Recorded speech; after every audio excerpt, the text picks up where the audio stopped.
Hey, welcome to Album Swap, the show where we swap some bops. This week for Album Swap, I recommended Joe, Who Will Cut Our Hair When We're Gone by the Unicorns. I predict that Joe will give this album an 8 out of 10. Alright, well, the Unicorns are a Montreal indie rock band, which is seems like Montreal's where all indie rock just kind of comes from. I guess this is a very interesting, very unique album it's very hard to describe, I guess, because it's definitely indie rock, but it's a very, I'd say, fairly unique blend of indie rock. You have these weird synths all over the album, some very interesting vocals and lyrics that are they involve unicorns and fun things like child stars growing up and not being remembered. And I feel like this is an album that, to me, you really need to listen to multiple times before you kind of get into it. I know the first time I listened to this, I was like, this is interesting, but it's not really for me. But it definitely grew on me as I listened to it more. I love the opener, I Don't Want to Die. There's just such a weird style to it. You have this repeating piano riff throughout it. There's some weird vocal effects throughout, and all sorts of weird little details that I think help a lot. I think it's also very catchy. Then you have also the next track, Tough Ghost, which is super catchy. You have this organ throughout, or it's not a real organ, but a synthesized organ. And you have other songs like the Child Star, which is kind of, as I noted before, about child stars growing up and not being remembered or liked by people. And I think that what makes this album so interesting is just how it's very unique. There's nothing quite like this that I think anyone would hear, or anyone has really made. I like a lot what you're saying. What really draws me to this album is just how unique it is, and it's eclectic style, I guess you could say. One thing that I think that can really put indie rock records above and beyond is that youthful energy that some tend to have, and I think this album really captures that. They start out with Don't Want to Die, obviously, because they're young and they have life to live. There's a series of stories here that they just have this very fun and youthful energy to them, which I really enjoy that about this album. Yeah, definitely. I think I really love it on on the opener. I Don't Want to Die is maybe my favorite track, although I also really like the clap. The dark sound on that track with the groovy guitars is really nice. And I think that is definitely the main draw to this album. I do think this album's kind of inconsistent. There are some parts of tracks that I don't enjoy very much.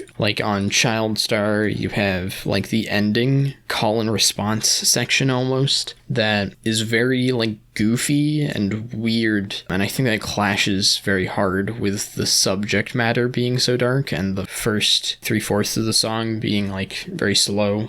I do think some of the later tracks on the album aren't that great. Something like Tough Love is just very slow, and I don't know, it just doesn't have too much going on. And I think that's where the album falters a bit, is that it doesn't lean in enough to these weird sounds and ideas that are presented. Often there just isn't enough experimentation for me. I don't really think that the album lets up the later tracks on the album. Pretty much I love this entire album. I'm gonna come right out and say that. This is one of my favorite albums ever. For me, every track here has some draw to it, whether it be an incredible chorus or some very catchy section or this very unique instrumentation that the band has. But there's just something about nearly every song on this album that's, I think, is very appealing to me.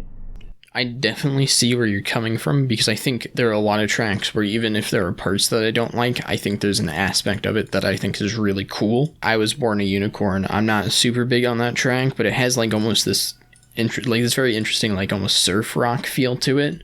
And I think one of the ways which the album does stick to the weirdness is within the lyrics. They bring in so many weird elements into it, talking about unicorns again or ghosts.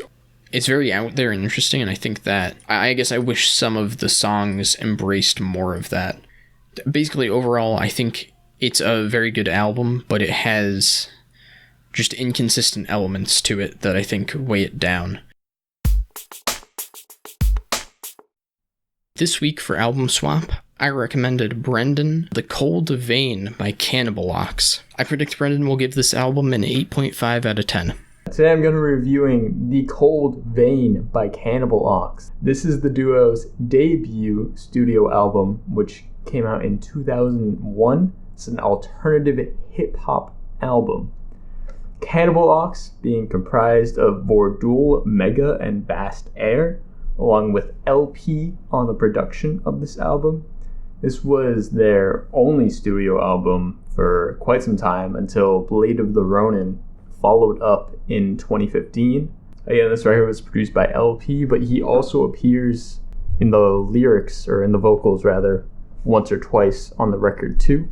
Generally, the production on this album it's good, I think. LP does a very good job creating a very consistent sonic background for the album, and this sonic background helps to reinforce the image painted by the lyrics of this very grim and gritty New York City, or the Rotten Apple, as they often refer to it throughout the album. And there are some very good tracks here. The opener, Iron Galaxy, a very good introduction to the album. It has this interesting beat, and the back and forth between Vast Air and Vordul Mega works well. You can see that these two have quite a bit of chemistry with each other, and they're consistently talking about themes of New York and how it's not the best, especially the part where they grew up in being Harlem. Another track I want to shout out is Adam, which I think is one of the better produced tracks on the album. It has this tingly synth, I think it is. It obviously has some effects on it.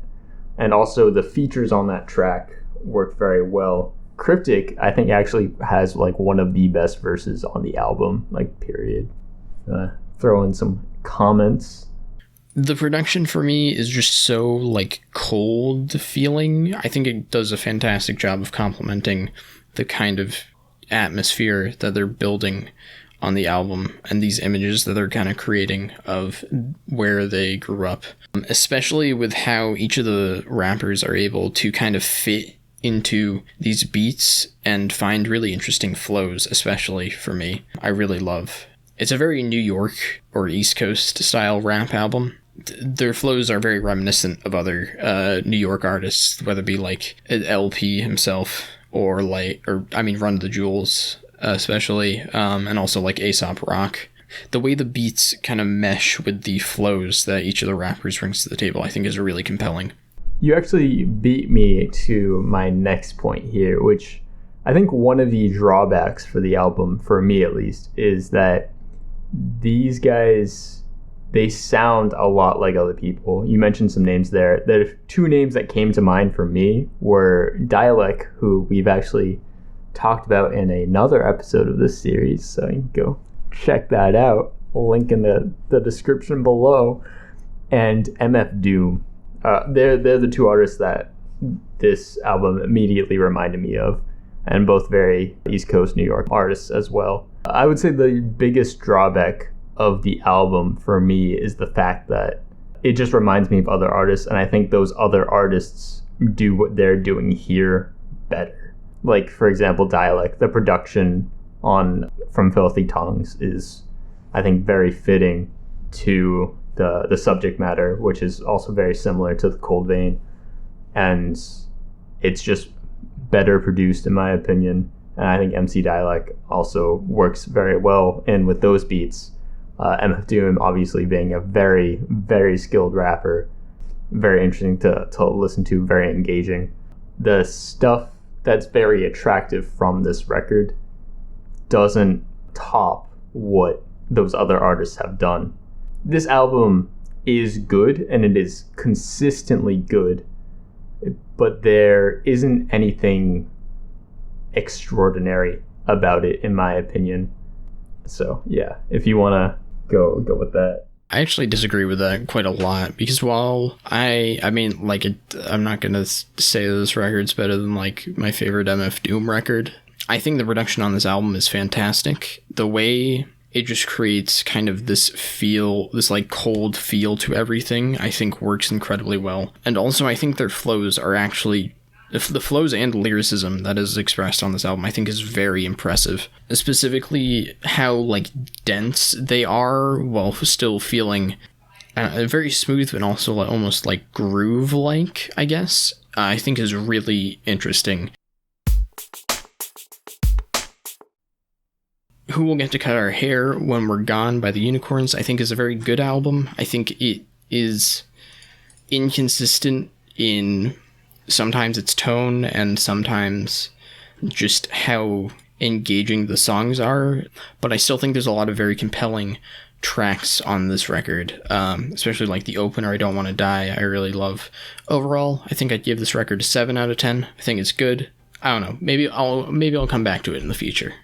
As for The Cold Vein by Cannibal Ox, I think this album is good, but in the end, I think that's really all that it is. Nothing blows me away, but there's nothing that the record does poorly. Overall, I'm at a 7.5 out of 10 on this album.